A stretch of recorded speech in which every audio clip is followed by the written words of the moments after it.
comprehensive approach. Please welcome to the stage Nathália Hasselmann, plant manager of our passenger car tire facility in Greenville, South Carolina. George Kurian, vice president of supply chain and logistics for Michelin North America. And finally, Cyril Roget, group scientific innovation and communications director for Michelin.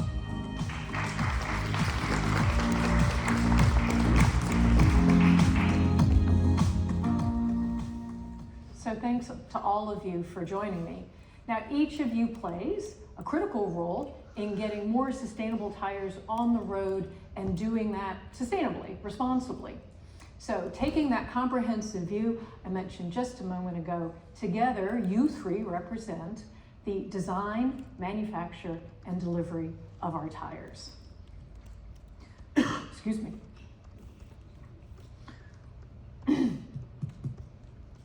And so we see up here some of that life cycle of the design, manufacture, and delivery of our products. So I'd like to start with you, Cyril, as we reflect on that, because in your role at our headquarters in France, you have the benefit of seeing how this holistic perspective comes together in our global strategy from where you sit. So we understand that it's not just about how we make our tires, but it's also where we begin, what the tires are made of. Can you share how Michelin's material strategy differs from our competitors, presuming that it does? Yeah. So it's a very good question, and perhaps we could start by wondering, why do we need to change the materials in tires? So it's why we use the life cycle assessment to understand the impact of the tire during the entire life cycle, from what we call the cradle to the grave at the end of life. So from the extraction of material, the manufacturing that we'll talk about, the logistic, the usage when the tire is on the vehicle, and finally the collection and valorization of the tire. And if you look at that and take a look at that bigger picture, we understand that in that case, 12% of the impact globally comes from the material, okay? But it's not the main impact. The main impact comes from when the tire is on the vehicle, okay? 80%, more than 80% of the impact of a tire come from when the tire is on the vehicle. It comes from three different parameters. The first one that Alexis talked about is the energy efficiency, or what we call internally the rolling resistance of the tire, which consume 1 tank out of 5 on a passenger car, or 1 tank out of 3 on a truck on average. Okay, so it's very important to be able to reduce the impact of the tire through rolling resistance. The second is longevity. Of course, a tire will be more sustainable if it lasts 80,000 miles than if it lasts only 20,000 miles, because you won't have to remake tires and re-extract material. And lastly, is what we call the abrasion, the tread life of the tire. So, but the second part is material. So the first thing is quantity of material that you use to make tires. So if you get tires that are better in terms of performance with less material, it's better for the environment. But the second is the nature of the material. And 70% today of our material are fossil-based, okay? So they come from the petrol industry. So to reduce the environmental footprint, we can replace them by material having less impact. And replacing fossil material by renewable or recycled material can help reduce the environmental impact of the tire. Thank you, Cyril. And so I'd just like to return to this point that we've heard before, right? 200 materials going into a tire. It's a tremendous amount of resources, different resources going into that, all of these going into the different composites. And so you're talking about transitioning this tremendous ingredient list from the traditional sources to these renewable and recycled sources. That's just a tremendous amount of scientific innovation. At the same time, it's not just in our space that we're talking about these new materials. I also hear a lot about this across, of course, in the automotive industry. So do we really have a differentiating position here? So yes, to our best knowledge, Michelin is the leader in the integration of renewable or recycled material. And we have been very instrumental also try to have a global and standardized definition of what are renewable or recycled material. And today, this definition does not exist, okay? We don't have a common definition across the industry. We have our own definition in Michelin, and we believe that it's probably the most stringent one. But when you consider a tire that is renewable, what does it mean for us? It means that it's a tire that can be renewable in a human time scale. Let me take an example. We use silica in tire to help for the adhesion of the tire on the road. Silica comes from the sand, basically, okay? So sand is just grinding of rocks, usually with water, but it takes many, many centuries to be able to get sand, okay? So it's not renewable on a human time scale. And that's why we are working to replace silica from sand by new materials coming, for example, from the rice husk, okay? By pyrolysis of rice husk. So this is one example of one material that today is not considered in our definition renewable, okay? The second part is what are recycled material. And recycled material for us are material that have been used by a consumer and became a waste and come back. So it can be plastic bottles, as you have seen in the movie. It can be packaging food or things like that, or tires, of course, but that have been used by consumer. So some of our competitors, for example, they consider that waste in their plant, okay? If they put it back into their system, they are considered as recycled material, okay? So we don't consider that as recycled material. For us, it has to be gone to a consumer at some point.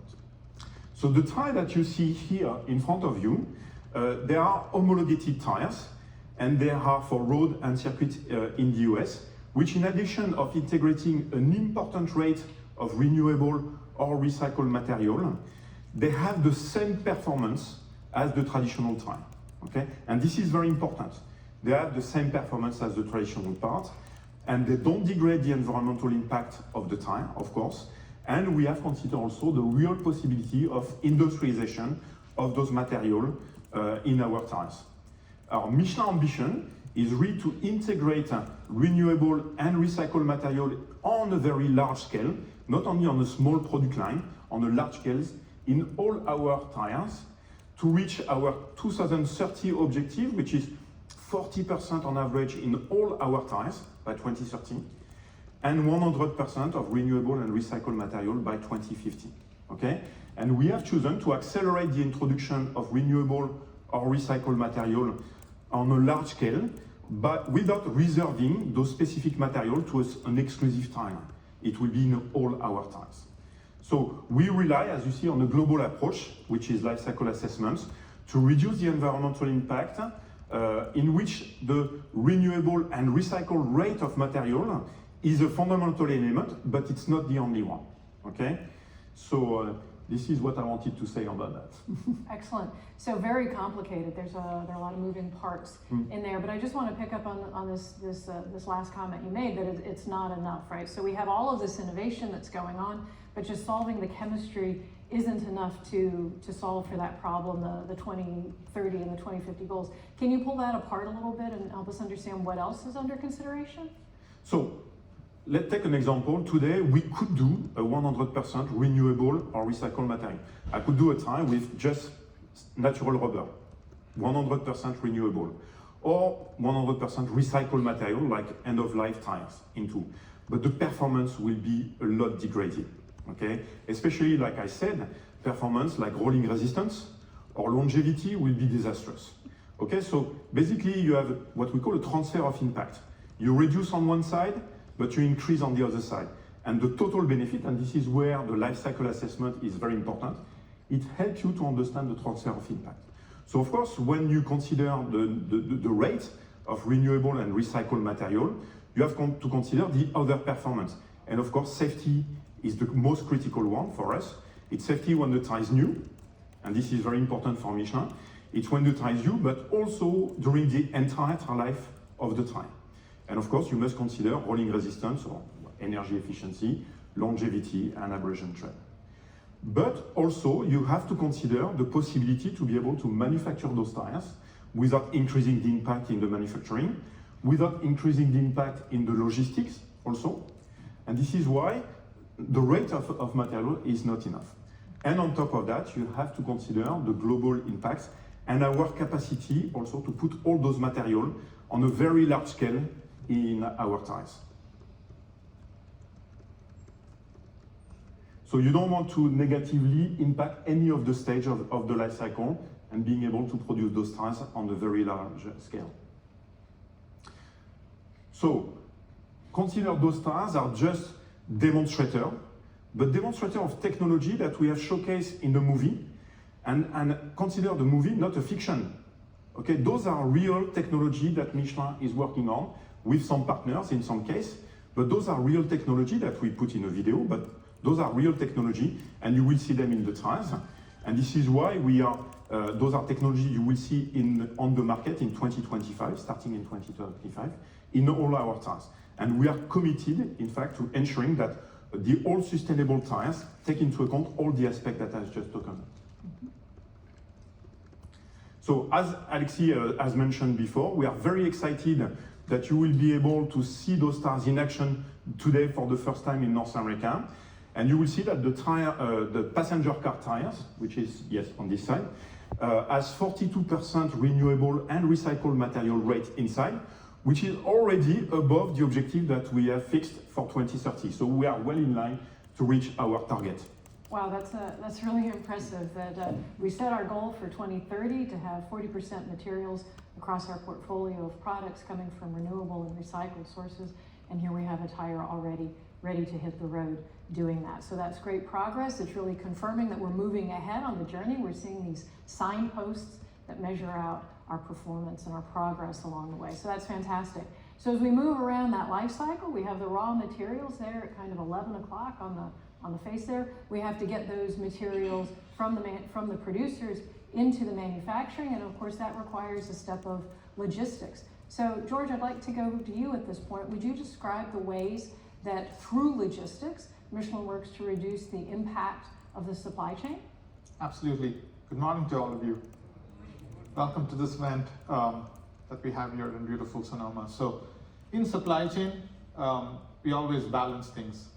And at Michelin, we try to balance three things. So that's the service we deliver to our customers and consumers every day, the cost at which we deliver those products and services, and last but not least, the CO2 emissions as we deliver those products and services across the world.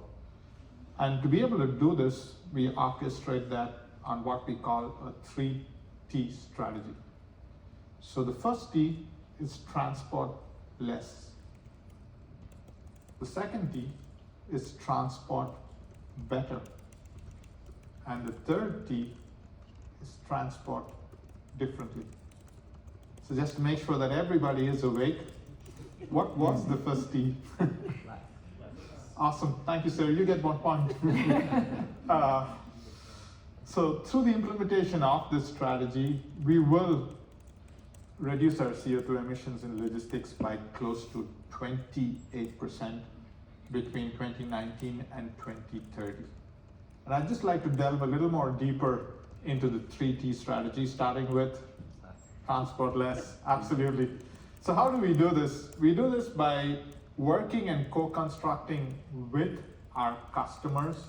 And I'm harping on this word co-constructing because, like Alexis mentioned, we work through and in an ecosystem to deliver and develop supply chain models where we ensure that we reduce the distance a tire travels from the time it's manufactured to the time it's mounted on a vehicle by as much as possible, right?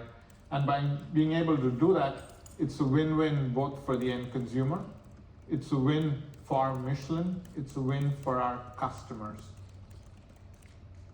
Just to make sure again everybody's awake, what was the second T? Better. Awesome, thank you, sir. Transport better. So how do we do this?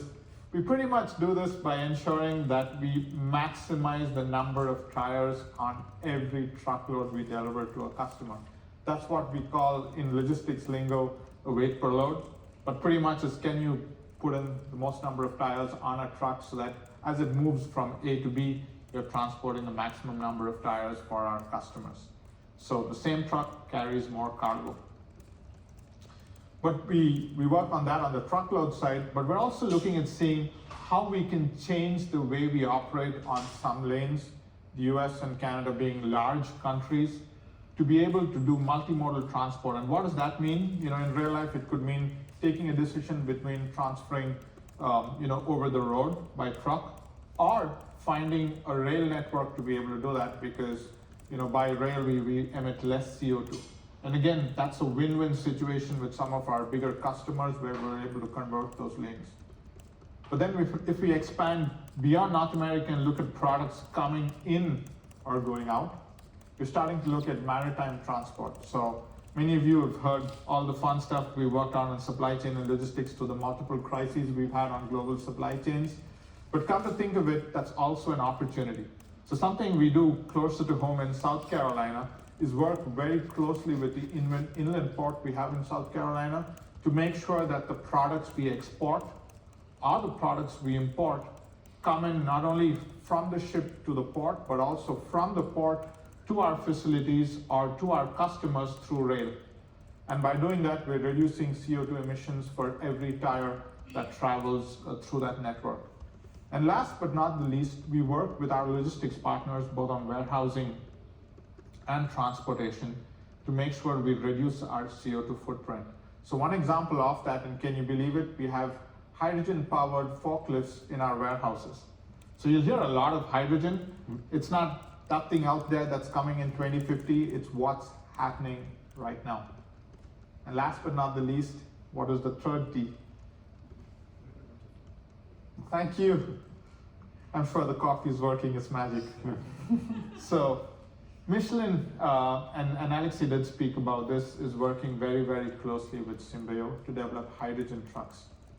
But we also plan to test these, and Alexei did mention that, on dedicated fleets. So I'll encourage all of you to take a look at the fuel cell that's on display there, outside, to see the technology that's coming in action on the track and on the roads pretty soon here in California. But then we also have other initiatives that we're working on, especially on maritime transport. So Michelin is part of a consortium of 19 companies that's working on a shipping solution with a company called Neoline, where we think that we can reduce CO2 emissions on maritime transport by close to 90%, 90. And that's on a lane between Canada and France, where we are part of that consortium. And closer to our technology, Alexei spoke about Visamo, and that is technology we have today that can be put on existing cargo ships. So you don't need a new ship, you don't need something different. You take what you have and enhance it. And that's part of our strategy, where we're looking at how we can reduce and decarbonize maritime shipping as we move forward. So the 3P strategy, which was transport less, transport better, and transport differently. Thank you, guys. You can say it in your sleep now. Certainly helps us, but I think more importantly, helps our customers and consumers as well. And I think, as Alexei mentioned, as we work in an ecosystem through supply chain and logistics at Michelin to make that difference, we can and we are making that difference every day. Thank you, George. That's fantastic. I really appreciate the clear roadmap that we've set out, the balanced approach that you've articulated here, starting with this theme of being efficient, right? Optimizing the shipments that we're making before we talk about the energy transition, which ultimately will be necessary to meet the goals that we're talking about. Both of these are critical. Of course, efficiency, as you say, allows us to act right now, improving air quality and reducing road congestion, even as we look out to the future there. So, and looking out to that transformative future, we wanted to show a brief video on Wisenmo because it's a pretty revolutionary solution, and it can be hard for us to understand what that means. Certainly, I know it's been the case for myself, so maybe we could share that video now.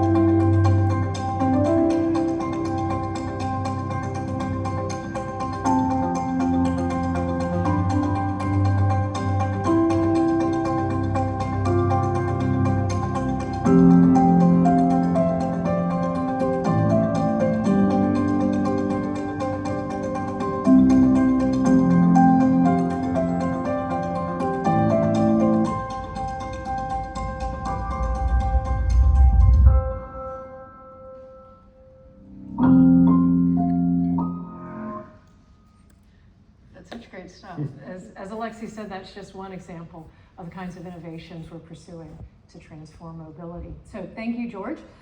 So again, we move around the life cycle that we've got there. We've got the raw materials, they've been transported to our sites, and now we need to manufacture the products in an efficient way. So Nathália, you're the plant manager of one of our manufacturing facilities in South Carolina, working on passenger car tires. And across all of North America and the globe, Michelin has worked to reduce our overall environmental footprint in manufacturing. Can you describe some of the ways we do that, where you've been? Sure, Karen. Good morning, everybody. So in manufacturing, we have made a significant stride since the last several years to improve our carbon footprint. Basically, we are looking on how can we improve our energy efficiency and so we can be more responsible with the energy we use.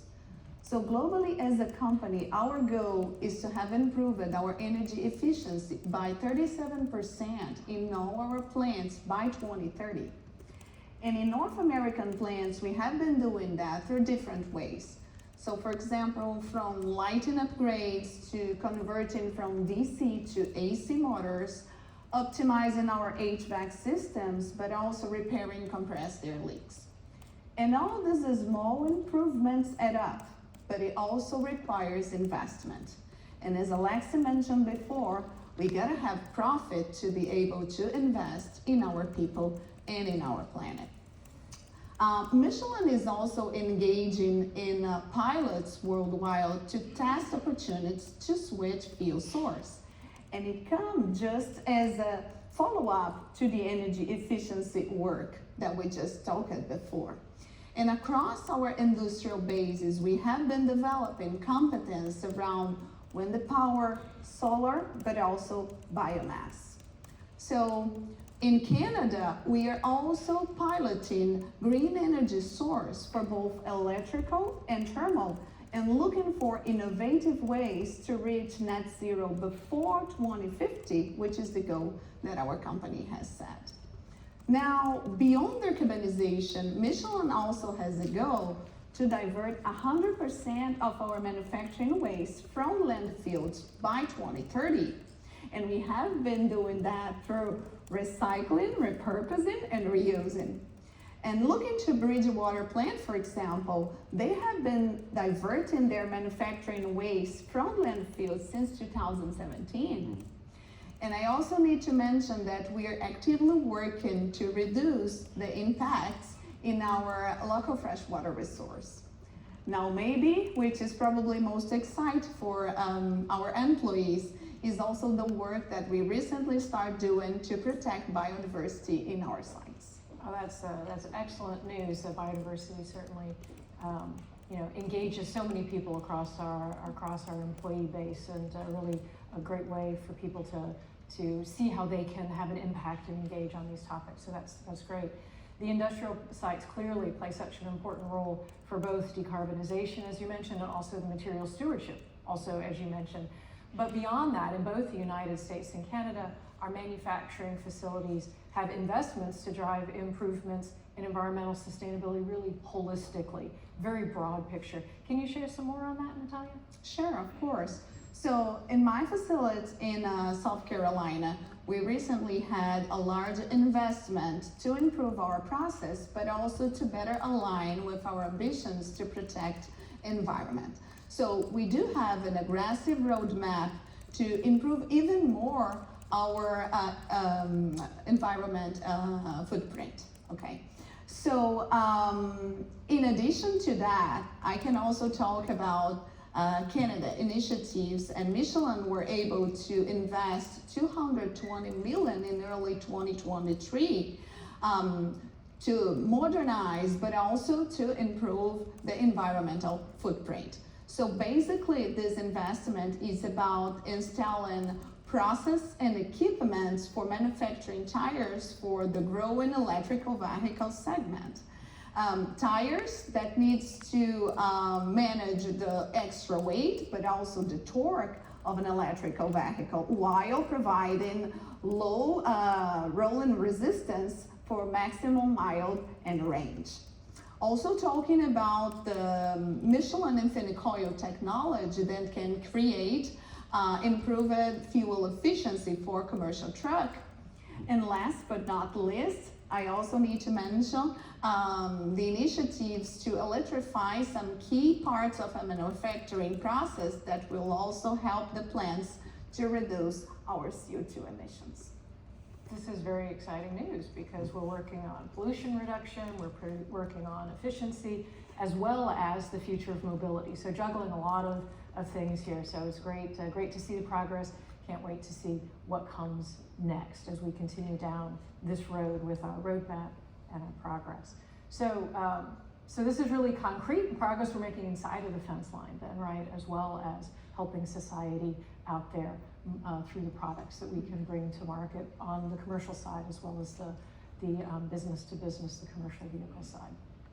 So when most of us think about decarbonization and the energy transition in our own lives, of course, it comes back to this question of battery electric vehicles. But earlier we had a little bit of discussion about hydrogen already being in play in the forklifts. George, can you talk a little bit more about what else we can do at Michelin with hydrogen? How else we're exploring society's mobility needs and the alternatives at hand? Absolutely. So we believe that both hydrogen and battery technology are essential to meet our electromobility needs. It's almost like saying, hey, you probably have your right hand and your left hand and they're useful for two different things. So we believe that electric vehicles alone aren't enough to solve all of society's mobility needs. So Michelin is exploring alternatives.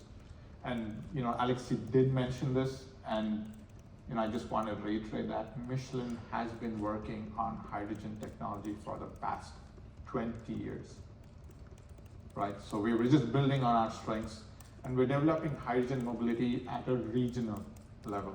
So when I say regional, it's not to move, maybe from the West Coast to the East Coast, but it's probably to look at options, for example, on the West Coast. And we're trying to do that by producing and commercializing hydrogen fuel cells, for light vehicles, commercial vehicles, buses, trucks, through our joint venture Symbio.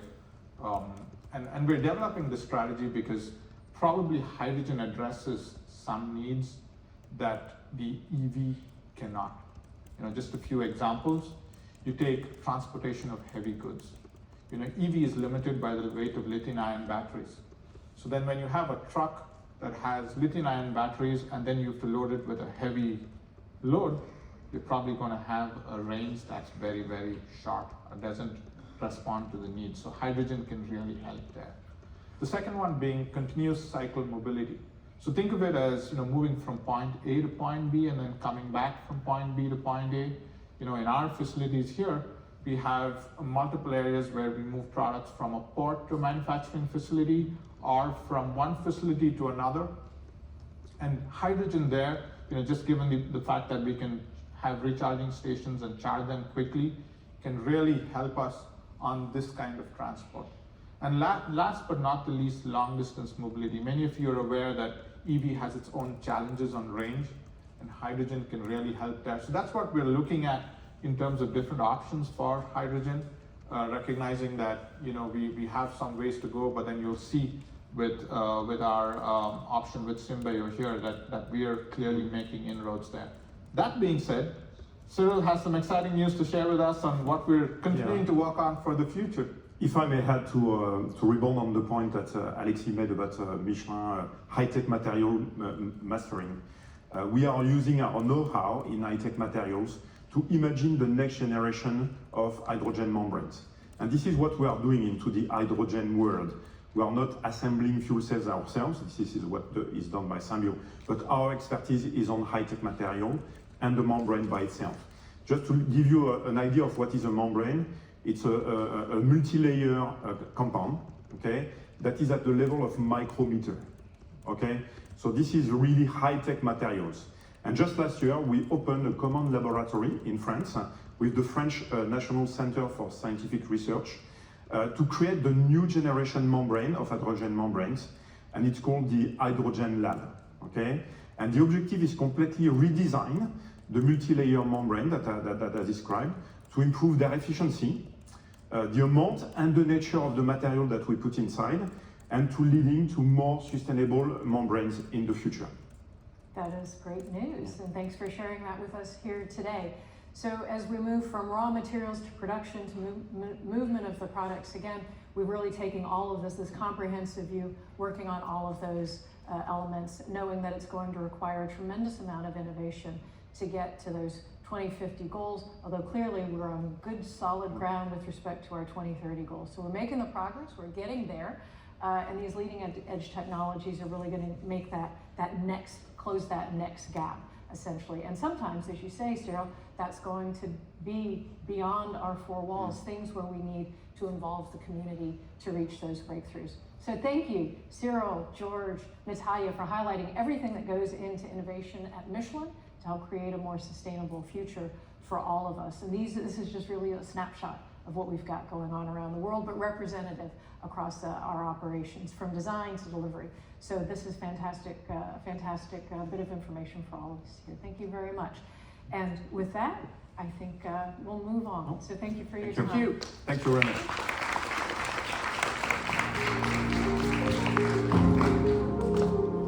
Let's face it, the transportation industry is at a crossroads.